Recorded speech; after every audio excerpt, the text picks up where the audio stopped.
वहिनीसा बताशीबाई, युवराजांनी सज्जनगडी जाण्याचं कबूल केलं. आमचा जीव अगदी निसूर झाला. आमचाही. एवढे चिडले होते हो. पण त्यांच्या चिडण्यात काही वावगं नव्हतं. आणि आबासाहेबांचा आदेश डावलणं तेही बरं दिसत नाही.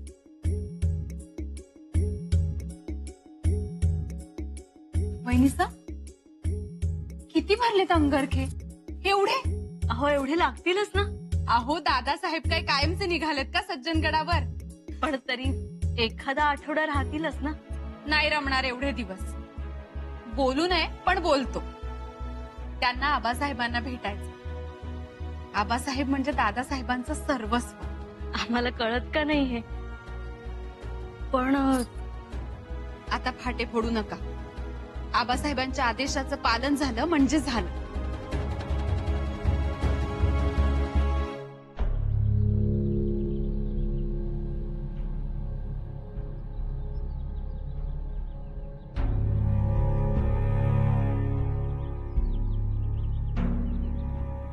कविराज, हा संगम पाहिला? दोन नद्यांचा एक प्रवाह होतो आणि पुढे उमेदीनं वाहत राहतो. आमच्या बाबतीत मात्र एकाच प्रवाहाला दोन फाटे फुटू पाहतायत. कुठल्या वाटेनं जावं? युवराज देखिए. कविराज, हे आम्ही ना राणू अक्कांशी बोलू शकत ना युवराज्ञींशी, म्हणून तुमच्याशी बोलतो आहोत. कविराज, आम्हाला मनोमन वाटू लागले, हे असं अपमानित जीवन जगण्यापेक्षा सरळ तिलेरखानाकडे जावं. युवराज क्षमा, पण छत्रपतींच्या मुलाचे शोभणारं नाही. कविराज, आम्हाला हे शोभणारं नाही, आम्हाला ते शोभणारं नाही. आम्ही असं वागू नये, आम्ही तसं वागू नये, आम्ही असं बघू नये, असं बोलू नये, कारण आम्ही युवराज आहोत. आमच्यावर संस्कार आहेत. तपून गेलोय कविराज या ओझ्याखाली इतकी वर्ष. सब कुछ ठीक हो जाएगा युवराज. थोडंसं सहन करा. काय सहन करू कविराज? अहो, भरल्या ताटावर तुमचा अपमान झाला तर तडक उठून निघून आलात तुम्ही एवढ्या लांब. इथे येऊनही स्वाभिमानानं जगता आहात आणि आम्हाला सहन करायला सांगताय. माफ करा युवराज, पण मी कलश आहे आणि आपण युवराज आहात. कविराज, अहो एवढीशी मुंगी, पण तिला सुद्धा डिवचलं ना तर कडकडून चावा घेते ती. आम्हाला तर छावा म्हणतात, छावा. आणि तरी आम्ही सहनच करायचं नाही कविराज, नाही सहन होत आता आम्हाला. युवराज, ही नदी पाहिलीत? ती जोपर्यंत या पात्रात असते तोपर्यंतच ती शोभून दिसते. जर का तिनं तिचं पात्र सोडलं ती अपात्रच ठरते. पण कविराज, आम्ही तर पात्र न सोडताही आम्हाला अपात्र ठरवलं जात आहे ना. आम्ही छत्रपतींचे पुत्र म्हणून जन्मलो, यात आमचा दोष आहे का? नाही युवराज, आप ऐसा मत सोचिए. कविराजाव म्हणणारे म्हणतात आम्ही उद्धट आहोत, रागीट आहोत, अहंकारी आहोत, पदफैली आहोत. आता शाक्तपंथीयांना थारा दिल्यापासून व्यसनी सुद्धा जन्मदात्याच्या जीवावर उठणारे म्हणतात आम्हाला. असे आहोत आम्ही.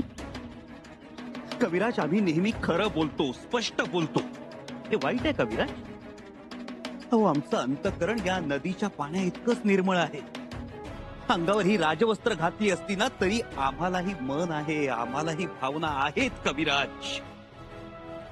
अहो, संकटांना वेड लावणारे आम्ही शत्रूच्या मुंडक्यांची नरमुंड माळा गळ्यात घालण्यासाठी आसुसलेले असताना तिकडे सज्जनगडावर जाऊन जपमाळ हातात घेऊन जप करत बसू? नाही कविराज, नाही. त्यापेक्षा आम्हाला वाटतं दिलेरखानाकडेच जावं.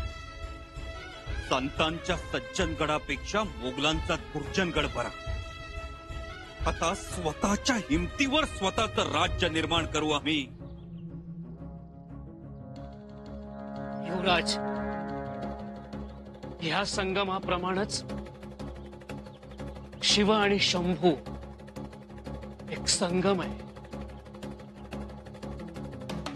त्याचं पाणी गडबड होऊ देऊ नका.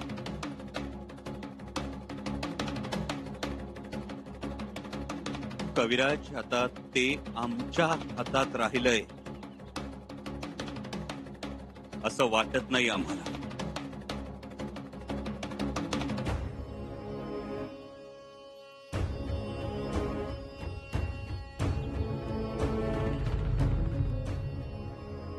असं कसं म्हणता थोरल्याबाई साहेब? मुळात गढूळपणाचं कारण तरी शोधूया. त्यासाठी खूप खोलवर जावं लागेल. तुम्ही आता त्या भानगडीत पडू नका. अहो पण शंभूराजांना परळी सज्जनगडावर पाठवण्याचं कारण काय? आणि कसला अनुग्रह देणार घेणार?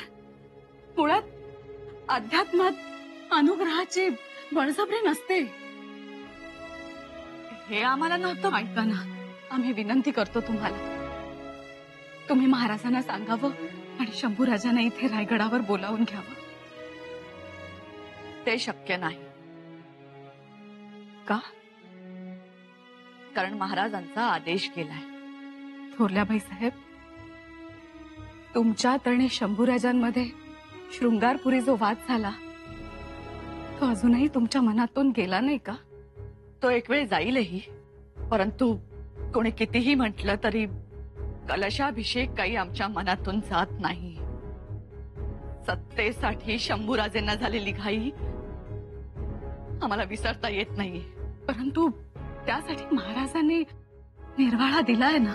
अहो, असा निर्वाळा म्हणजे बाजू सावरण्याचा प्रयत्न असतो आणि हा असा प्रयत्न नेहमीच होत आलाय. थोरल्याबाई साहेब, तुम्हाला काय वाटतं धाकट्याबाई साहेब? आम्ही जो विचार करतो, जे काही बोलतो, त्यात शंभूराजेंचं हित नसतं? तुम्ही शंका कशाबद्दल घेता आणि नेहमी आडवं का लावता? नका असा विचार करू. ठीक आहे,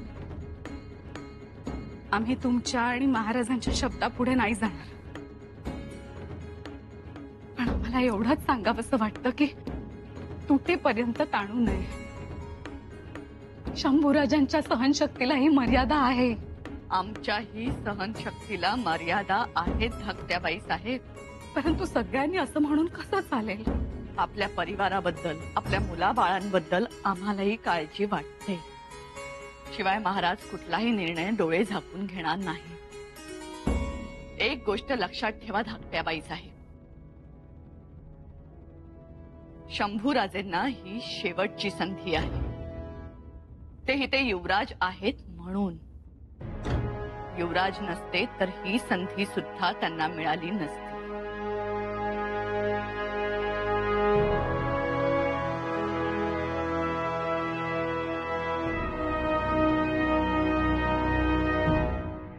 लाडी, जी युवराज. दिलेर खानाच्या गोटातली खडानखडा माहिती आम्हाला हवी आहे. जी युवराज. आपले काही खबरगीर हुलस्वार वाटेवर पेरून ठेव. जी. खबरगीरांपैकी काही जणांना मोळी विके, अत्तर विके बनून गोटावर फिरतं ठेव. काहींना वैदू हकीम बनून गोटात मिसळू दे. आणि काही खबरगीर पांढरे सरदारांच्या तळावरही पेरून ठेव. पर युवराज, खान लय चालाक आहे. त्याच्या चौकी पारीतून तळावर जाणं लय कठीण आहे. त्याची कल्पना आहे आम्हाला. पण लाडी, दिलेर खानाच्या मनात नेमकं काय चाललंय त्याचा अंदाज लागायलाच पाहिजे. त्याला आमच्याशी खरोखर मैत्री करायची आहे की या माग त्याचा काही बनाव आहे हे समजायला हवं. त्याचबरोबर औरंगजेबाकडून येणाऱ्या जाणाऱ्या खलितांवरही नजर राहू दे. हा खलिता दिलेर खानाच्या हाती पडेल याची तजवीज कर.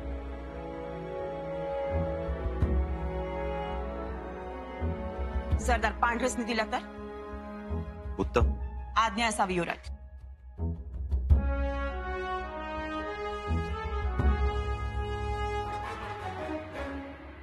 महाराज, माहित नाही का, पण आमचं मन धास्तावलंय. कारण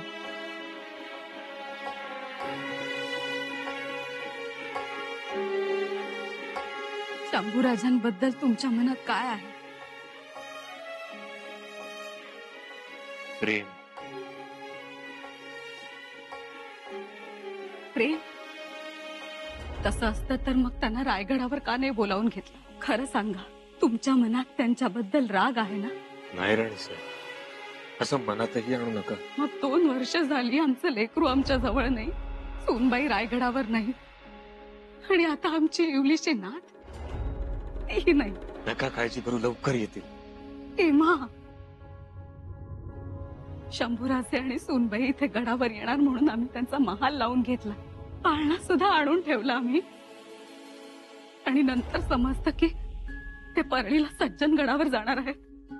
थोरल्या बाईंना काही सांगायला जावं तर त्यांचा सूर वेगळाच लागलेला असतो, आणि आपल्याला काही सांगायला जावं तर आपल्या मनाचा काही थांग आम्हाला लागत नाही. तुम्ही समजता तसं काहीही नाही. आणि आम्हाला तर असं समजलंय की शंभूराजांना सुधारण्यासाठी सज्जनगडावर पाठवण्यात येत आहे. तर आणि साहेब, आम्हाला हे कळत नाही की सुधारण्यासाठी ते बिघडले तसं का म्हणतायत सगळे. का तुम्हालाही या सगळ्या गोष्टी मान्य आहे? तुम्हाला असं वाटतंय त्यांनी इथे येऊच नाही? राणी साहेब, अहो आम्ही त्यांना भेटायला केवढे आतुर झालो. आमचं फक्त इतकंच म्हणणं आहे, त्यांनी सज्जनगडी जावं, थोडे दिवस तिकडे राहावं आणि रायगडी निघून यावं. आमचा काही राजकारणाचा अभ्यास नाही, पण तुमच्या मनात काही दुसरं शिजत तर नाही ना? अजिबात नाही, खरंच. आणि तुम्ही नका जास्त विचार करू. शंभूराजे लवकरच रायगडी येतील, खात्री बाळगा.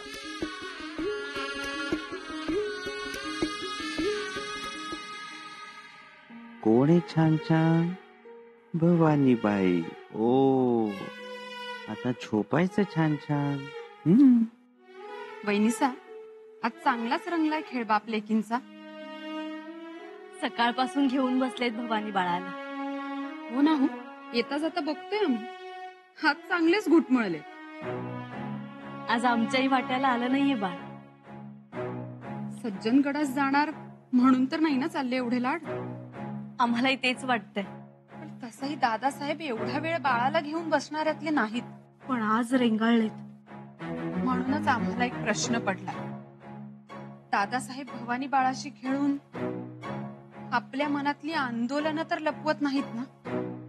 म्हणजे माणूस जेव्हा एका टोकाचा निर्णय घेतो ना, तेव्हाच हा असा भावनिक होतो, किंवा मग ज्यास उपरती होते, किंवा मग ज्यास विपरीत बुद्धी होते तोच असं वागतो. आपल्या आवडत्या माणसात रमतो, रमण्याचा प्रयत्न करतो. बताशीबाई, नक्की काय म्हणायचंय तुम्हाला? आम्हाला असं वाटतंय की दादासाहेबांनी काही विपरीत निर्णय तर घेतला नाही ना? म्हणजे वहिनीसा, दुखावलेत ते. तो खलिता आला ना, त्या दिवसापासून ही गोष्ट जाणवते आम्हाला. मग हो, आपण आता आपल्या बाजूने काळजी घ्यायची.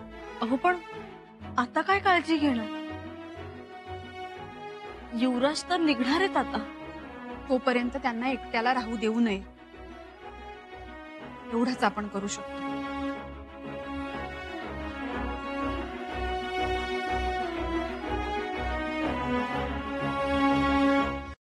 हुजूर, खुशखबर घेऊन आलो या. पांढरे सरदार, हमें उसी का तो इंतजार रहता है. क्या खुशखबरी है, जल्दी बताओ. हुजूर, शंभूराजे ने खलीता भेजा है. क्या?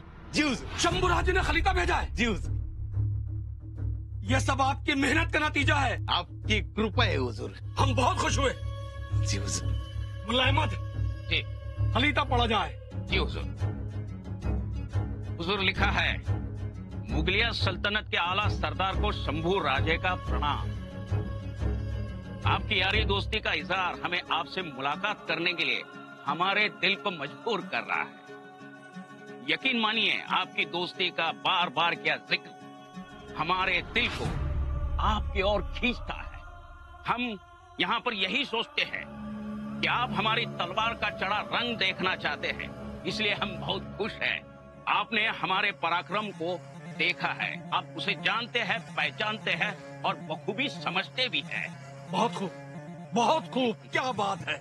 हुजूर आगे लिखते हैं, पांढरे सरदार से भी हमारी बहुत बातचीत हुई है. हम आपसे मिलना चाहते ही है, मगर आपसे गुजारिश है कि हम शहजादे शाह आलम से भी मिलना चाहते हैं और हम आपको दक्षिण की ऊंची जगह पर देखना चाहते हैं।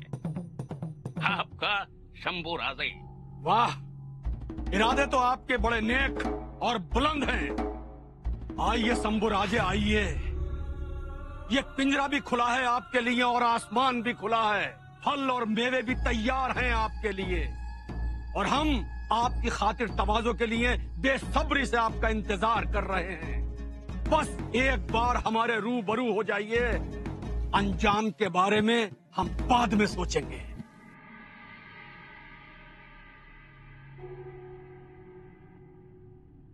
युवराज या त्याला इतक्यात हा फौजेची एक तुकडी तयार ठेवा. समधी तयारी झाली, त्यांचा घोडा बी तयार ठेवला. आलं की निघू. होय. भवानीबाई, तुमचे आबा निघाले. क्या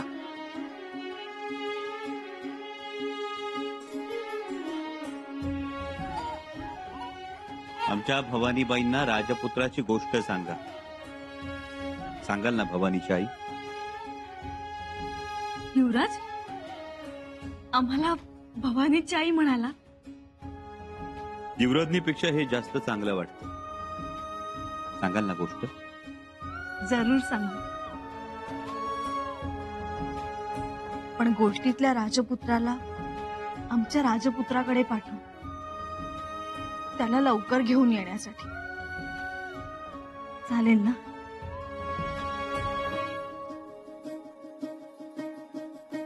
आमच्या गोष्टीतला राजपुत्र खूप भाबडा आहे. तो रस्ता चुकेल किंवा कुणीतरी फसवेल त्याला कुठंच पाठवू नका. ठीक आहे, नाही पाठवणार. पण भवानी बाळा, मग आमच्या खऱ्या राजपुत्रानं तरी लवकर यावं. त्याला तर जायचंच नाहीये. सगळे जा जा म्हणतात म्हणून जातोय तो. ते कर्तव्य आहे. एकदा पार पाडलं की मग आनंदच आनंद.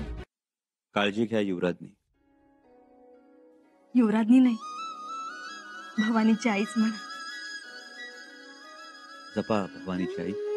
भवानी बाळा, तुमच्या आबांना म्हणावं लवकर या. आल्यानंतर आम्हाला रायगडी जायचं आहे. हसू नका, लेक वचन मागतीये. ज्यांना विश्वास नसतो त्यांना वचन द्यायचं असतं.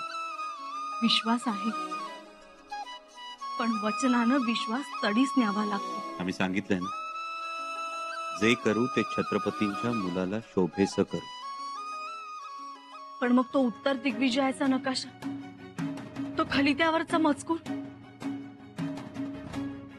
राजकारणात न लिहिलेलं वाचायचं असतं आणि न बोललेलं ऐकायचं असतं. वाचा, ऐका, सगळे अर्थ समजतील. आवरला दादासाहेब? युवराज आहात तुम्ही, उद्याचे छत्रपती. काळजी घ्या.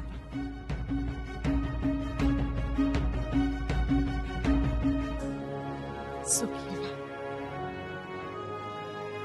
काळजी घे.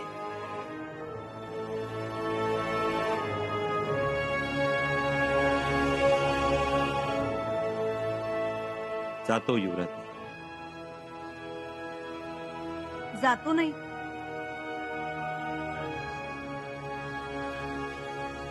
येतो म्हणावं.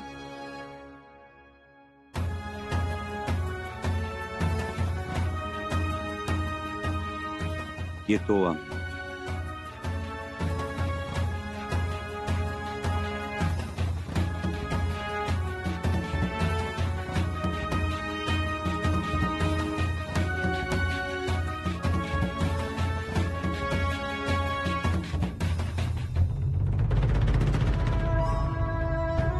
आइए, पधारिए हमारे शाही मेहमान. आइए, पधारिए. दाना दाना लगाया है, सोने का जाल बिछाया है. आइए, पधारिए.